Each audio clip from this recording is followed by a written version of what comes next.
balik lagi ke anugerah tadi itu, bisa ceritakan apa yang membuat kamu main sinetron lagi? Oke, alasan pertamanya yang pasti karena yang namanya udah pernah syuting waktu itu dari 2006 awalin karir, pasti kangen banget. Yang pertama karena kangen banget lagi acting, kangen banget syuting. Terus yang kedua memang karena ngerasa anak-anak udah siap nih kayaknya kalau mamahnya mulai berkarir lagi. Alasan kemarin kenapa enggak, karena memang fokus sama anak-anak yang masih baby, masih belum pada sekolah, terus masih fokus sama ASI. Karena memang menurutku ya umur anak-anak tuh kan penting banget ya, apalagi terutama kayak balita gitu. Menurutku kalau ditinggal nanti banyak momen-momen luar biasa yang tertinggal gitu. Dan sekarang karena mereka sudah mulai pada sekolah ya, jadi mamanya juga bisa mulai lagi lah melepaskan rindunya sama acting dan berkarir lagi gitu. Izin ke anak-anak gimana? Terutama ya kak, yang udah besar lah, Yang udah ngerti.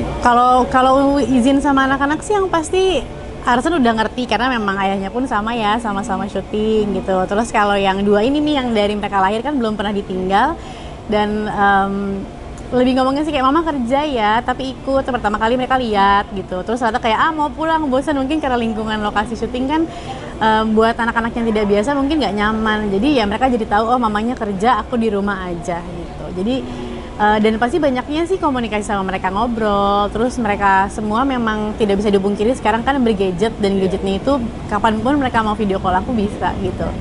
Jadi kadang-kadang kalau aku lagi free, Cila tuh suka dia nyampe masak-masakan, dia video callan. Mama lagi apa sih, lagi kerja, pulangnya kapan sih? Terus dia lihat nih aku ada ini. Jadi dia tidak merasa kehilangan mamahnya saat aku kerja gitu.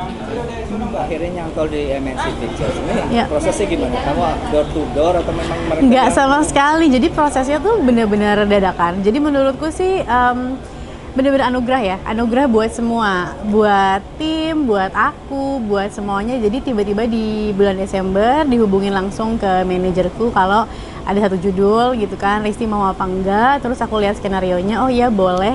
Ya biasanya kan kalau yang namanya syuting tuh nggak akan langsung ya gitu. Jadi mikirnya kayak ya udah ayo kita coba, Bismillah nih pelan-pelan. Aku coba acting lagi dan deg-degan juga sebenarnya gitu kan. Gimana sih aku kembali ke sini, apa yang harus aku kembali pelajarin, dan ternyata malahan harusnya di infonya tanggal 3 Januari tayang. Wah, padahal itu Desember, kayak wah kok cepet banget gitu kan. Tapi kita pun sendiri berpikir kayaknya nggak mungkin secepat ini nih, karena kita baru bikin satu episode. Dan jujur aku ngerasa di episode pertama aku pun nggak puas, karena aku masih ngerasa kaku banget. Ya namanya baru balik ya, masih kaku. Terus masih adaptasi sama lingkungan syuting lagi, masih antara ngafalin skrip, acting, nangis, dan blocking itu kan kayak semua jadi satu ya gitu kan ya. Jadi kayak banyak hal yang baru mulai lagi aku rasain, dan alhamdulillahnya ternyata hasil previewnya ada beberapa yang memang dirubah. Dari konsep ceritanya ada yang dirubah, ada beberapa yang memang lebih detail lagi lah gitu ya. Konteks keluarga yang dekatnya, perpisahannya segala macamnya tuh dibikin lebih drama keluarga lagi sama anak-anak. Dan harapannya juga aku sama Gala, Bintang, dan Bulan lebih lebih bondingnya lebih kuat lagi. Akhirnya kita merevisi itu di episode satunya, dan ternyata justru lebih baik gitu ya. Pastinya aku udah nggak sekaku yang sebelumnya kan, jadi alhamdulillah dapat kesempatan nih untuk bisa memperbaiki yang kaku kemarin gitu kan, yang belum puas sama akunya kemarin. Alhamdulillah syuting, terus kita dapat info tanggal 17 tayang. Jadi kayak ya udah anugerah aja sih. Cepet banget. Jadi sebenarnya ya banyak hal yang indah sih di 2002 ini.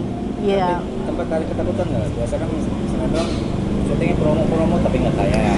Ya yang namanya udah pernah syuting pasti tahu ya, banyak juga yang kita syuting promo tapi nggak tayang. Tapi kalau aku pribadi, memang secara pribadi selalu fokusnya ikhtiar sih. Jadi fokusnya bukan sama hasil akhirnya kayak apa, itu punya Allah. Tapi ya udah fokusnya benerin kerjanya, benerin kinerja aktingnya, akunya juga sebagai pemain.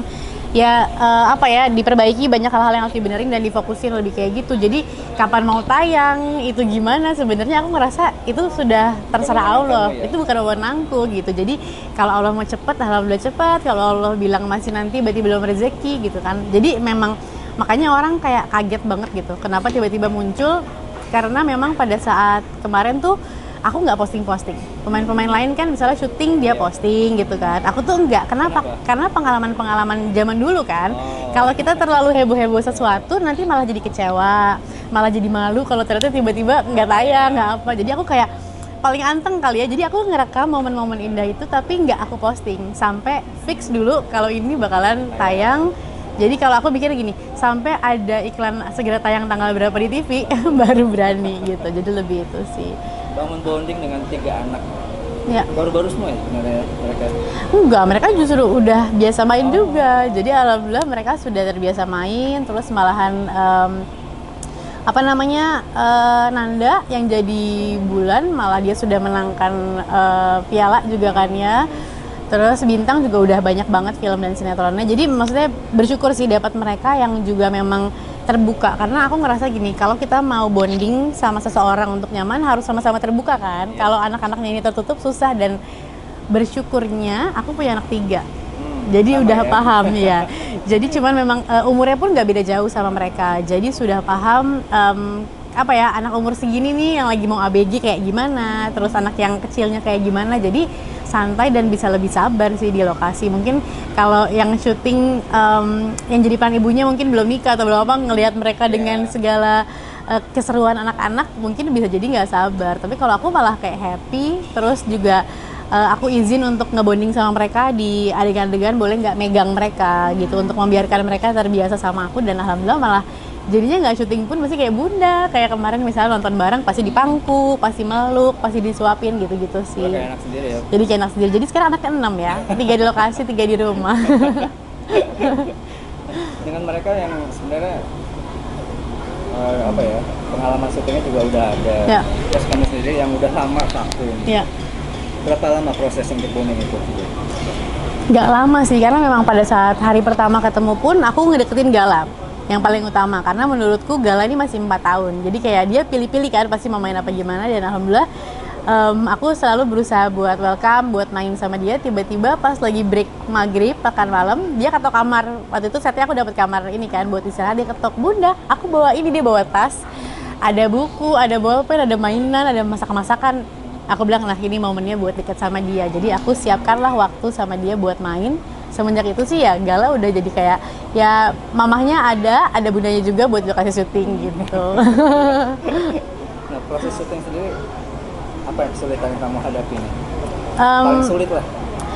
Hal yang paling sulit awalnya itu adalah nangis sih, karena hampir nangis terus ya? 85%, 90% kali ya. Jadi di hampir setiap scene-ku tuh pasti menangis gitu. Dan di awal episode pertama, hari pertama aku bingung gitu gimana caranya, karena belum dapat karakter Dinda nih, belum ngerti Dinda tuh apa, backgroundnya apa. Tapi alhamdulillah bapak sutradaranya kan luar biasa banget, ngasih tahu bahwa ya kamu bayangin aja kamu jadi seorang perempuan as a single fighter gitu kan, terus yang harus bertanggung jawab sama anak-anak, terus di satu sisi tiba-tiba mantan suami kamu meninggal tapi kamu dituduh. Jadi dibikin mikir. Akhirnya semenjak itu ngobrol sama Pak Sutradara, kalau udah turun dari mobil udah bukan Risti gitu, jadi udah Dinda. Jadi dan memang di set pun aku tidak pernah manggil nama-nama pemain lain dengan nama-nama asli mereka, tapi dengan nama-nama mereka di karakter untuk membiasakan aku untuk oke Ti, di sini kamu Dinda. Jadi Dinda ya dengan backgroundnya seperti apa, kisah hidupnya seperti apa, ternyata dengan mengimajinasikan itu jadi lebih gampang nangis sih gitu. Jadi kayak lebih paham, terutama adegannya kan sama anak-anak ya. Jadi banyak yang baru baca skrip aja, aduh ini anak-anak 3, nggak ada bapak nggak ada ibunya nih gimana gitu. Jadi aku tuh, dan buat aku anak tuh kan sensitif ya gitu. Nontonnya pun kemarin pas nge-review pun ikutan nangis, bukan karena ngelihat actingku ya, tapi ngebayangin anak-anak ini nih kalau ada terjadi sama anak-anak kita tuh gimana gitu sih. Ada 90% nangis. Natural atau ada bantuan? Enggak, natural. Oh. Natural sih. Jadi capek dong? Ya lumayan, tapi buat aku ya itu ya, tugasku ikhtiar maksimal. Kalau aku nggak sanggup, mungkin aku bakal kayak minta waktu sebentar buat konsentrasi dulu. Karena kan yang namanya stripping itu kan cepet banget ya. Jadi sometimes belum tentu mereka siap untuk nungguin aku. Tapi alhamdulillah sekarang juga air matanya udah kayak keran sih. Jadi kayak oke, habis ini diputar dulu, kerannya nangis, tutup lagi gitu. Dan padahal aslinya aku bukan orang yang cengeng gitu, tapi ya itu karena Dinda cengeng, Risti enggak gitu. Jadi tetap harus bisa, karena di sini yang mereka lihat Dinda bukan Risti gitu. Ini kan bertolak belakang ya antara karakter. Iya banget. banget. Mikir apa ketika pengen beradegan nangis? Ngebayangin anak-anak sih pasti ya, karena memang mungkin kondisinya memang banyaknya kan yang ditangisin anak-anak ya, dan itu pasti lebih mudah sih. Karena buat aku pribadi anak-anak tuh lebih kayak mereka tuh tidak pernah memilih dilahirkan sama siapa. Mereka nggak bisa gitu. Jadi kayak mereka nggak bisa milih nih mereka lahir sendirian jadi anak tunggal kah atau mereka jadi anak pertama, tengah atau akhir dengan dramanya masing-masing. Kita kan di rumah gitu ya, pasti ada drama-drama anak-anak masing-masing. Yang selalu aku pikirkan adalah anak-anak ini nggak ngerti apa-apa. Mereka tidak pernah bisa memilih saya mau dilahirkan dari mama yang ini atau papa yang ini, dan kondisi anak-anak Dinda ini menyedihkan sekali. Jadi kayak setiap aku harus berakting tentang mereka akan lebih mudah buat bikin aku nangis gitu. Apa yang pengen kamu buktikan lewat sinetron ini? Bahwa kamu masih eksis? Enggak sih, sebenarnya kalau aku pribadi sih lebih menerima kesempatan dan tantangan ini sih. Jadi kalau untuk eksistensi aku Mas itu ya? ya, mungkin ya gitu. Mungkin karena memang dulu kan aktifnya dari umur 17 tahun gitu kan. Jadi ngerasa kayak ini tuh ngelepas rindu, ini kesempatan baru kan, kesempatan nggak bisa diambil, kesempatan belum tentu datang kedua kalinya gitu kan. Jadi ya di peran Dinda ini mungkin juga jadi pelepas rindu aku, dan juga semoga jadi pembuka jalan baru lagi supaya bisa kembali lagi berakting lagi seperti dulu gitu sih. Oke, siap. Nanti aku lanjutin lagi. Siap.